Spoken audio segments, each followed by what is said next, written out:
அன்பு நேயர்கள் அனைவருக்கும் என்னுடைய இனிய மனமார்ந்த வணக்கம். இன்னைக்கு நம்ம பார்க்க போறது கும்ப ராசிக்காரங்களுக்கான ஒரு மிக முக்கியமான பதிவு. நம்ம வீடியோ பதிவுக்குள்ள முழுமையா போறதுக்கு முன்னாடி நம்மள எல்லாம் காத்து நிக்கிற அந்த கலியுக தெய்வம் முருகப்பெருமான மனதார ஆத்மார்த்தமா வணங்கிட்டு அப்புறமா வீடியோ பதிவுக்குள்ள போகலாங்க.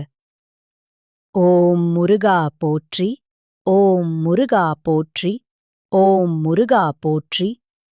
என்னை காக்கும் அன்பு தெய்வமே, கந்தா கடம்பா முருகா போற்றி. கண்டிப்பா நல்லதே நடக்கும். நம்ம வாழ்க்கையில இனிமே நல்லது மட்டும்தான் நடக்கும். சரிங்க, நம்ம கும்பம் ராசிக்காரங்கள பத்தி சொல்லணும்னா இவங்க இயல்பாவே ஒரு சிறந்த தலைமை பண்புக்கு ரொம்ப ரொம்ப பொருத்தமானவங்களா இருப்பாங்க. அவசரப்படாம மெதுவாக, ரொம்ப நிதானமாக, அதே சமயம் நிச்சயமா வாழ்க்கையில ஜெயிக்க போறவங்க நம்ம கும்பம் ராசிக்காரங்க தான். இவங்க உழைப்பால மட்டுமே வெற்றி பெறக்கூடிய உழைப்பாளிகள். தெய்வத்தை சும்மா பேருக்கு கும்பிட்டாம கண்மூடித்தனமா அவ்வளவு ஆழமா நம்புவாங்க. அது மட்டுமில்லாம் மத்தவங்களுடைய உணர்வுகளுக்கு முறையான மதிப்பையும் மரியாதையையும் அளிக்கக்கூடியவங்களா இவங்க இருக்காங்க. இவங்கள பொறுத்த வரைக்கும் நான் மட்டும் நல்லா இருக்கணும், எனக்கு மட்டும் நல்லது நடந்தா போதும் அப்படிங்கிற சுயநலமெல்லாம் துளி கூட கிடையாதுங்க. தன்னை சுத்தி இருக்கக்கூடிய தனக்கு தெரிஞ்ச எல்லோருமே நல்லா இருக்கணும் அப்படிங்கிற ஒரு உயர்ந்த பொதுநல குணத்தோட இவங்க வாழ்ந்துகிட்டு இருக்காங்க. நம்ம ராசி மண்டலத்துல 11வதா இருக்கக்கூடிய ராசி தான் நம்மளோட கும்பராசி. நம்ம கும்பராசியுடைய அதிபதி யாருன்னு பாத்தீங்கன்னா நியாயவான் சனி பகவான். இந்த கும்பராசிக்குள்ள அவிட்டம் நட்சத்திரம் 3 மற்றும் 4ஆம் பாதம், சதயம் நட்சத்திரம், பூரட்டாதி நட்சத்திரம் 1, 2 மற்றும் 3ஆம் பாதங்கள், இது எல்லாத்தையும் உள்ளடக்கியதுதான் நம்மளோட கும்பராசி. இப்போ கும்பராசிக்காரர்களுக்கு எந்த ராசிக்காரங்களா நட்பு ராசியா வருவாங்கன்னு தெளிவா பார்க்கலாங்க. மிதுனம், துலாம், தனுசு, மேஷம். இந்த ராசிக்காரங்க எல்லாரும் கும்பத்துக்கு மிகச்சிறந்த நட்பு ராசியா இருக்காங்க. பொதுவாவே கும்பராசிக்காரங்க ரொம்ப புத்திசாலியா இருப்பாங்க. தங்களுடைய இனிமையான அழகான பேச்சால எல்லாரையும் கவரக்கூடிய ஒரு அற்புதமான ஆற்றல் இவங்க கிட்ட இருக்கு. ரொம்ப ரொம்ப உண்மையானவங்களா இவங்க இருப்பாங்க. உண்மைக்கு புறம்பாகவோ நேர்மைக்கு புறம்பாகவோ எந்த காலத்திலயும் எந்த ஒரு சின்ன செயலியும் இவங்க செய்யவே மாட்டாங்க. இவங்கள பொறுத்த வரைக்கும் தன்னுடைய சொந்த வாழ்க்கையில 1000 கஷ்டம் வந்தாலும் சரி, அத பத்தி துளி கூட கவலைப்பட மாட்டாங்க. ஆனா தனக்கு நெருக்கமான ஒரு உறவுக்கு அல்லது நண்பருக்கு ஒரு கஷ்டம் வருதுன்னு வச்சுக்கங்க, அவங்க கூப்பிட்டலனா கூட இவங்களே ஓடிப்போய் உதவி செய்யக்கூடிய ஒரு நல்ல உள்ளம் கொண்டவங்களா இவங்க இருப்பாங்க. ஆனா ஒண்ணுங்க, நம்மளுடைய கும்பம் ராசிக்காரங்க மனசு வருத்தப்பட்டு அழுதாங்கன்னா அந்த வீடே நல்லா இருக்காதுங்க. அதனால இவங்கள அழ விடாதீங்க. வார்த்தைகள்னால நம்மளோட கும்பம் ராசிக்காரங்கள மத்தவங்க காயப்படுத்துனா இவங்கனால அத துளி கூட தாங்கிக்கவே முடியாது. ரொம்ப உடைஞ்சு போயிருவாங்க. சரிங்க, இப்போ உங்க வீட்டுல இருக்கக்கூடிய கெட்ட சக்திகளை விரட்டுறதுக்கு சில எளிய பரிகாரங்கள பத்தி இந்த வீடியோ பதிவுல தெளிவா பார்த்து தெரிஞ்சுக்கலாங்க. சனிக்கிழமைகள்ல மறக்காம ஆஞ்சநேயர் கோயிலுக்கு போயிட்டு மனதார அர்ச்சனை செய்து அங்க கொடுக்கற அந்த அபிஷேக தீர்த்தத்தை வீட்டுக்கு கொண்டு வந்து வீடு முழுக்க தெளிக்கணுங்க. இது ரொம்ப விசேஷம். அதே போல இரும்ப தானமா கொடுக்கணுங்க. ஆனா ஒரு முக்கியமான விஷயம், உதாரணத்துக்கு கத்திரிக்கோலு, கத்தி, இந்த மாதிரி வெட்டும் கருவிகளை தவிர்த்து மத்தது எல்லாமே நீங்க தானமா கொடுக்கலாங்க. சனிக்கிழமைகள்ல முழு முதற் கடவுளான விநாயகப் பெருமானை வழிபாடு செய்யுங்க. அப்படி செஞ்சீங்கன்னா உங்க மனசுல இருக்கக்கூடிய அனைத்து கவலைகளும் இருந்த இடம் தெரியாம காணாம போயிரும். அடுத்ததா ஒரு முக்கியமான பரிகாரம். கும்பம் ராசிக்காரங்க தொடர்ந்து 8 வாரம் ஹனுமனுக்காக விரதம் இருந்து 9வது வாரம் வடமாலை சாத்தணும். இந்த 8 வாரமும் ஹனுமனுக்கு துளசி மாலை அல்லது வெற்றிலை மாலை சாத்தணும். அது மட்டும் இல்லாம தினமும் ஹனுமனுடைய காயத்ரி மந்திரத்தை ஒரு 108 தடவை சொல்லணும். இது உங்களுக்கு பெரிய பலத்தை கொடுக்கும். பெண்கள் வெள்ளிக்கிழமை அன்னைக்கு அபிராமி அந்தாதி பாராயணம் பண்ணனுங்க. அதே போல வியாழக்கிழமை அன்னைக்கு பச்சை கற்பூரம், மஞ்சள் பொடி, ஏலக்காய் பொடி, இது மூணையும் கலந்து தண்ணில போட்டு அந்த தண்ணிய வீடு முழுக்க தெளிச்சு விடணுங்க. வீட்டை எப்போதுமே ரொம்ப சுத்தமா லக்ஷ்மிகரமா வச்சிருக்கணுங்க. வெள்ளிக்கிழமை ஆனா மறக்காம நிலப்படியில ஒரு எலுமிச்ச பழத்த பாதியா கட் பண்ணி குங்குமம் தடவி வச்சிரணுங்க. சில நேரங்கள்ல உங்களுக்கு காரணம் இல்லாம மனம் வருத்தமா இருந்தா வெள்ளிக்கிழமை அன்னைக்கு வீடு முழுக்க நல்ல சாம்பிராணி போட்டு புகை போட்டு கொஞ்ச நேரம் உங்க வீட்டு வாசற்படி அதாவது நிலப்படி கிட்ட உட்காரணுங்க. அப்போ பல்லி சத்தம் அதாவது கௌளி சத்தம் கேட்டா உங்க வீட்ல தெய்வம் இருக்கு, கெட்ட சக்தியெல்லாம் விலகிடுச்சுன்னு அர்த்தங்க. இத நீங்க நம்பிக்கையா செய்யலாம். தினமும் சபரிமலை ஐயப்பனை நினைச்சு இந்த மந்திரத்தை சொல்லுங்க.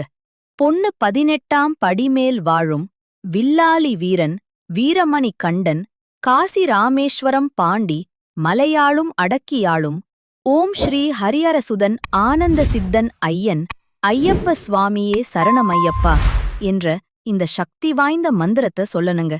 வீட்டுல எப்போவுமே இல்லை கிடையாது என்ற வார்த்தைய அதிகமா பயன்படுத்தவே கூடாது.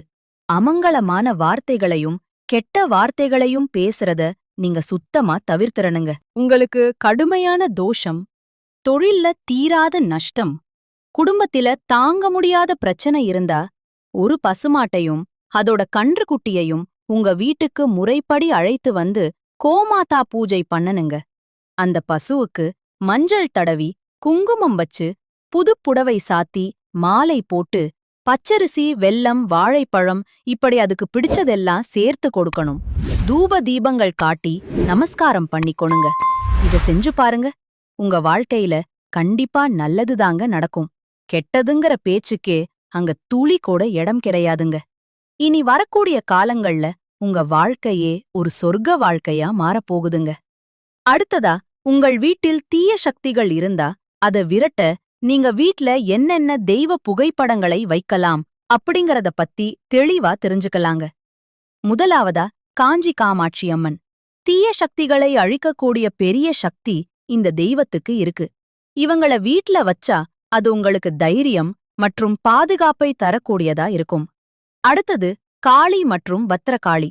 கெட்ட சக்திகள் மற்றும் கண் திருஷ்டியை விலக்க இது ரொம்ப உதவும்.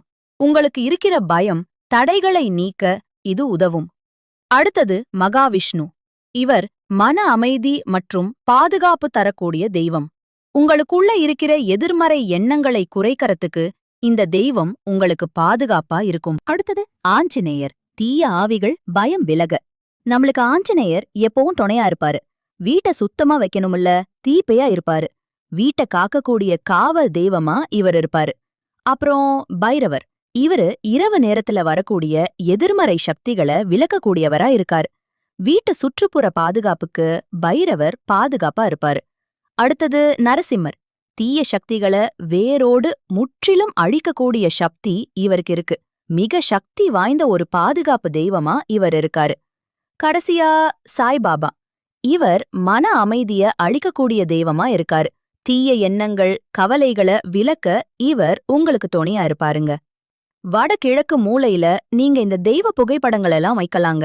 கிழக்கு அல்லது வடக்கு சுவர் இருக்கிற இடத்துல நீங்க தெய்வ புகைப்படங்களை வச்சு வணங்கினீங்கன்னா தெய்வ அருள் முழுமையா உங்களுக்கு கிடைக்குங்க. நான் ஒரு கேள்வி கேக்குறேன், இந்த உலகத்துல யாருங்க உண்மையான கோட்டீஸ்வரன்? கோடி கோடியா பணம் வச்சிருக்கிறவங்களா, இல்ல தனக்கு பிடிச்ச உணவுகளை வகை வகையா சாப்பிடுறவங்களா, பிடிச்ச உறவுகள் கிட்ட மணிக்கணக்கா பேசுறவங்களா? கண்டிப்பா இதுல யாருமே கோட்டீஸ்வரன் கிடையாதுங்க. யார் ஒருத்தவங்க எந்த விதமான நோய் நொட்டியும் இல்லாம மனக்கவலை இல்லாம ராத்திரி படுத்தா நிம்மதியா தூங்குறாங்களோ அவங்க தாங்க இந்த உலகத்திலே மிகச்சிறந்த கோட்டீஸ்வரன். அப்படிப்பட்ட கோட்டீஸ்வரன் ஆகக்கூடிய யோகம் உங்களுக்கு இந்த மாதம் அமைஞ்சிருக்குதுங்க. உங்க வாழ்க்கையில இனி வரக்கூடிய காலங்கள்ல கவலை கண்ணீர் அப்படிங்கிற பேச்சுக்கெல்லாம் துடிக்கூட இடம் கிடையாதுங்க. இதுநாள் வரைக்கும் உங்களுடைய மனசுல இருந்த மனக்கவலைகள் எல்லாம் இனி வரக்கூடிய காலங்கள்ல காணாம போகுதுங்க.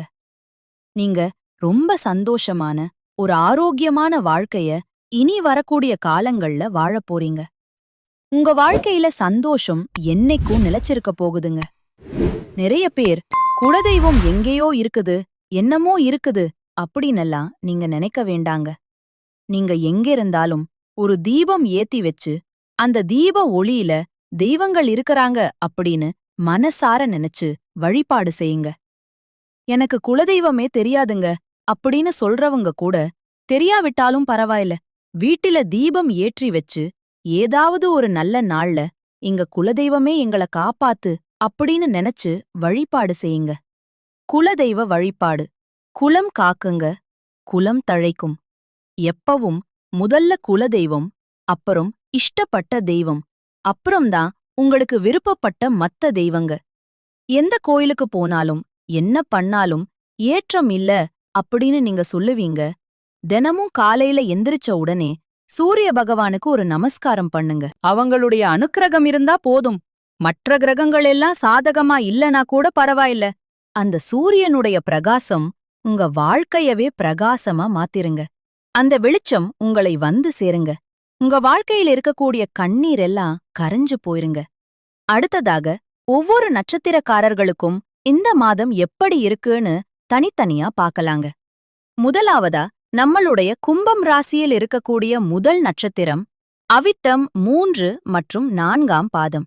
உங்களுக்கு இந்த மாதம் எப்படி இருக்குன்னு பார்க்கலாங்க. இந்த மாதம் உங்களின் வேலைகளை நீங்க ரொம்பவே திறமையாக செய்து முடிக்க போறீங்க. வியாபாரத்திலிருந்த போட்டிகள் எல்லாம் குறைய போகுது. திருமணம் ஆகாதவங்களுக்கு கண்டிப்பா திருமணம் நடக்க போகுதுங்க. குழந்தை பாக்கியம் இல்லாதவங்களுக்கு குழந்தை பாக்கியம் கிடைக்கப் போகுது. குடும்பத்துல கணவன் மனைவிக்கு இடையே இருந்த கருத்து வேறுபாடுகள் எல்லாம் காணாம போகுது. கணவன் மனைவி இருவருமே ரொம்ப ஒற்றுமையான வாழ்க்கையை வாழப் போறீங்க. குடும்பத்துல நிறைய சுப நிகழ்ச்சிகள் நடக்கப் போகுதுங்க. தாய் மாமன் வழி உறவுகளின் மூலம் உங்களுக்கு ஆதாயம் கிடைக்கப் போகுதுங்க. உங்களை விட்டு பிரிந்து சென்ற உறவுகள் உங்களை தேடி வரப்போறாங்க. மொத்தத்துல இந்த மாதம் மாணவர்களின் கல்வியில் முன்னேற்றம் காணக்கூடிய மாதமாக இருக்குதுங்க. அடுத்ததாக நம்முடைய கும்பம் ராசியில் இருக்கக்கூடிய நட்சத்திரம் சதயம். உங்களுக்கு இந்த மாதம் எப்படி இருக்குன்னு பார்க்கலாங்க. இந்த மாதம் உங்களுடைய சமயோஜித புத்தியால் அனைத்து பிரச்சனைகளிலும் இருந்து நீங்க தப்பிக்க போறீங்க. உத்தியோகத்தில் இருக்கக்கூடியவங்களுக்கு இந்த மாதம் ரொம்ப நல்லா இருக்க போதுங்க. வியாபாரத்தில இருந்த போட்டிகள் குறைய போதுங்க. குடும்பத்தில இருந்த மனக்கசப்புகள் எல்லாம் காணாம போதுங்க. உங்களுடைய வாழ்க்கையே அற்புதமா மாறப்போதுங்க. உங்களுடைய ஆசைகள் கனவுகள் எல்லாமே அடுக்கடுக்கா நிறைவேற போதுங்க. திருமணமாகாதவங்களுக்கு திருமணம் நடக்க போதுங்க. குழந்தை பாக்கியம் இல்லாதவங்களுக்கு புத்திர பாக்கியம் கிடைக்க போதுங்க. உங்க வாழ்க்கையே அழகா மாறப்போதுங்க. இனி வரக்கூடிய காலங்கள்ல உங்க வாழ்க்கையில பிரச்சனைங்கிற பேச்சுக்கு துளி கூட இடம் கிடையாதுங்க. அடுத்ததாக பூரட்டாதி 1, 2 மற்றும் 3ஆம் பாதம். உங்களுக்கு இந்த மாதம் எப்படி இருக்குன்னு பார்க்கலாங்க. இந்த மாதம் உங்களுடைய வாழ்க்கையில நீங்க படிப்படியான வளர்ச்சிய காண போறீங்க. வருமானம் நல்ல விதமா இருக்க போகுது. உங்க கூட வேலை பார்க்கற சக ஊழியர்களால உங்களுக்கு நன்மை ஏற்பட போகுது. புதிதாக வாகனங்கள் வாங்கும் வாய்ப்பு உங்களுக்கு கிடைக்கப் போகுது. நகை வாங்க போறீங்க. புது நிலம் வாங்க போறீங்க. வீடு கட்ட போறீங்க. உங்க வாழ்க்கையில இருந்த அனைத்து பிரச்சனைகளுக்கும் தீர்வு கிடைக்கக்கூடிய மாதமா இந்த மாதம் இருக்குதுங்க. கணவன் மனைவி இருவருமே ஒற்றுமையான வாழ்க்கையை வாழ போறீங்க. உங்களுடைய குழந்தைகள் உங்களுடைய சொல்படி கேட்டு நடந்துக்க போறாங்க. உங்க வாழ்க்கையே அழகா அற்புதமா மாறப்போகுதுங்க. நோய் நொடி இல்லாமல் நிம்மதியான வாழ்க்கையை நீங்க வாழ போறீங்க. எல்லாம் நல்லபடியா நடக்கும். நல்லதே நடக்கும். நல்லது மட்டும்தான் நடக்கும். நன்றி, வணக்கம்.